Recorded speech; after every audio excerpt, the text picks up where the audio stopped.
Com a área do UOL, da Universidade, Departamento de História da Universidade Federal de Campina Grande, por favor.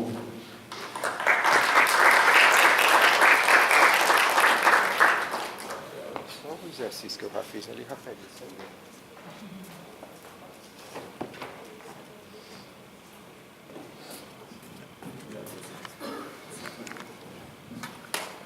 Professora Dilaine Sampaio, professora do Programa de Pós-Graduação de Ciência da Religião da UFPB.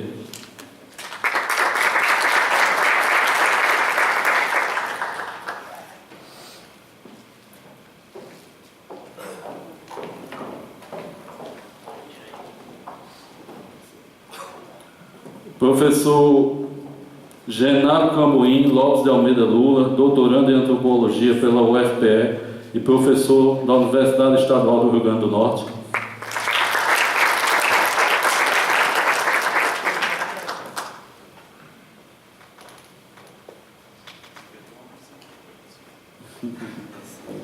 Professor Jorge Delane da Silva Brito, professor de Psicologia da Universidade Estadual da Paraíba.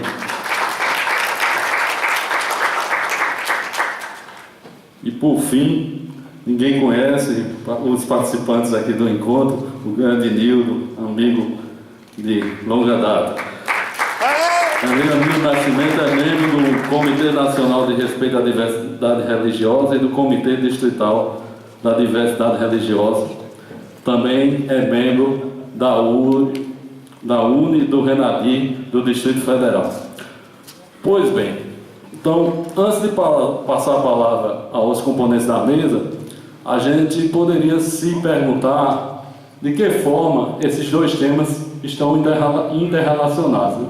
A questão do Estado laico e dos direitos humanos.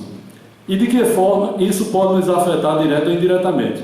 Alguém poderia imaginar que, por não ter uma religião, não ter nenhuma crença, ou por sua crença ser majoritária, que não poderia vir jamais ser incomodado pela questão da ameaça a esse direito da laicidade. E que, portanto, isso não poderia interferir na sua vida privada.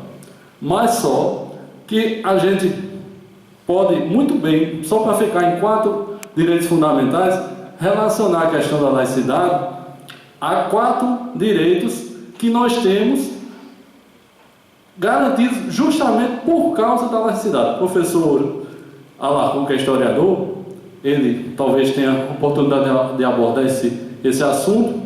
Por causa da laicidade, outros direitos daí decorreram. E é graças a eles que hoje nós temos outros direitos fundamentais, como, por exemplo, o direito à saúde, o direito à educação, que podem, para ficar só em alguns, o direito à comunicação e à informação, o direito à cultura, que podem, sim, ser atingidos direto ou indiretamente pela ameaça à laicidade. E é sobre isso que eu convido a todos, agora, a refletir um pouco sobre esse tema. Então, professor Alarcon, eu já digo, pronto, já passo a palavra ao senhor, para o senhor introduzir aí a parte histórica do que talvez a gente tenha a impressão que todo mundo sabe o que é Estado laico, mas seria bom a gente abordar e falar mais a respeito desse assunto.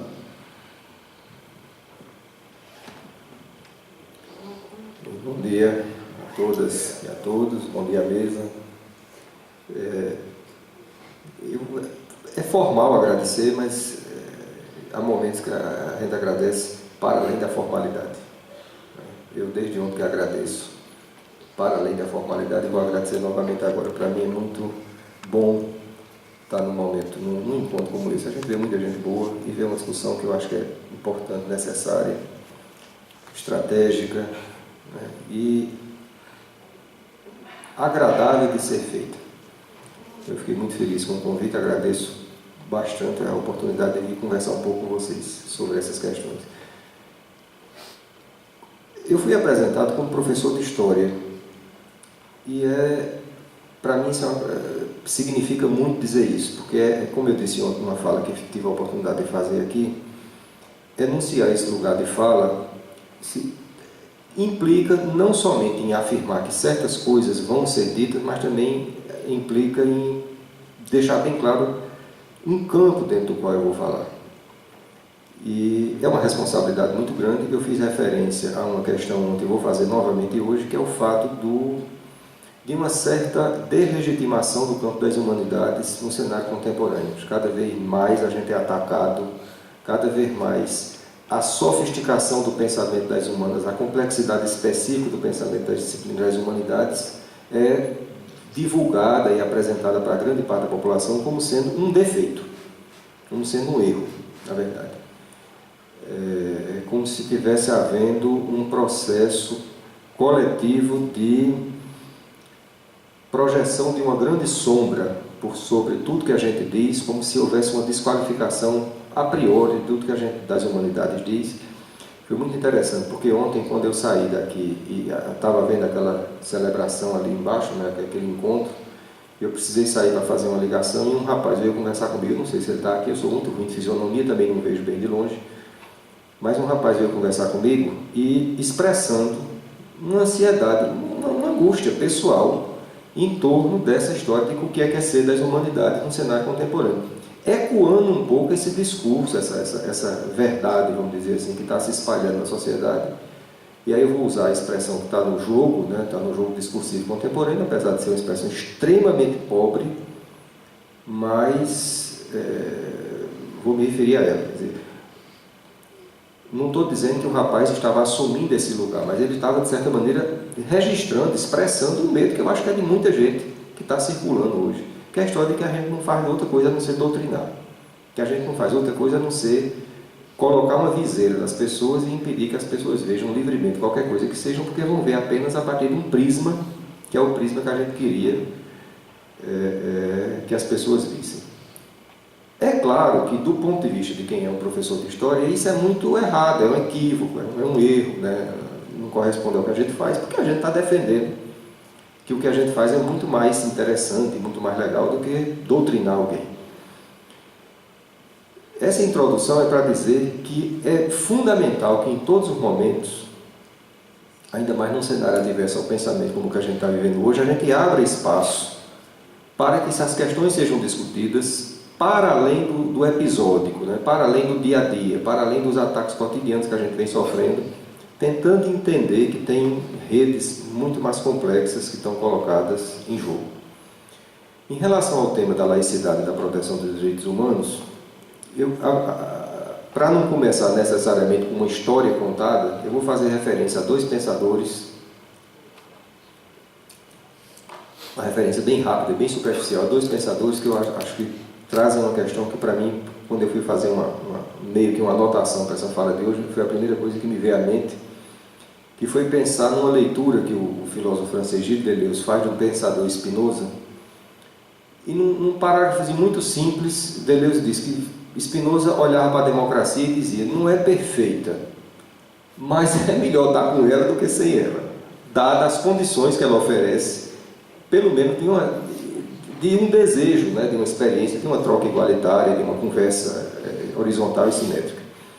Então, eu gosto muito de começar por esse ponto, quer dizer, a democracia, ou seja, a possibilidade que é histórica, né, não é abstrata, não é para além das escolhas humanas, é uma invenção de cada dia, de cada um de nós, mas a democracia é uma prática que merece ser muito bem cuidada. É melhor tê-la do que não. Eu acho que quase todos nós aqui, Elianildo fez brincadeira com a idade ontem, eu vou seguir na mesma frequência, nós temos praticamente a mesma idade, mas quase todo mundo aqui teve, direto ou indiretamente, uma experiência da última vez em que o Brasil foi uma ditadura. Né? Apesar de que isso tem sido objeto de um reposicionamento ideologizado ultimamente, mas a gente sabe muito bem o que é que aconteceu. E todo mundo que tiver uma memória pessoal ou uma memória por ter lido do que significa ter vivido, diga, chefe, ter vivido uma ditadura, o avesso da democracia, sabe muito bem o que é que a gente ganha quando a gente pode conversar sobre tudo sem ter medo. E o Spinoza, lido por Deleuze, diz um pouco isso. Diz: a democracia talvez não seja perfeita, talvez de vez em quando a democracia nos traga surpresas bastante desagradáveis. Não vou dar nenhum exemplo contemporâneo, porque todo mundo sabe do que é que eu estou falando. Mas, de todo modo, dentro dela a gente tem margens, e fora dela talvez a gente não tenha. E a ideia de laicidade, ela está, pelo menos o relato que eu estou trazendo para a mesa, A ideia de laicidade entre nós está associada diretamente à construção do Estado democrático contemporâneo, do Estado democrático moderno. É o Estado democrático moderno, o Estado burguês moderno, que coloca em questão, em cena, a ideia de que a gente deveria pautar nossas agendas por um princípio que não seja transcendente, por um princípio que não seja total, por um princípio que não seja além do homem. Então são as nossas relações que devem presidir as nossas relações, e não as relações da gente com qualquer outro prisma que não das relações entre humanos, entre pessoas. Isso parece ser uma conquista? Parece. Talvez pareça ser uma conquista não só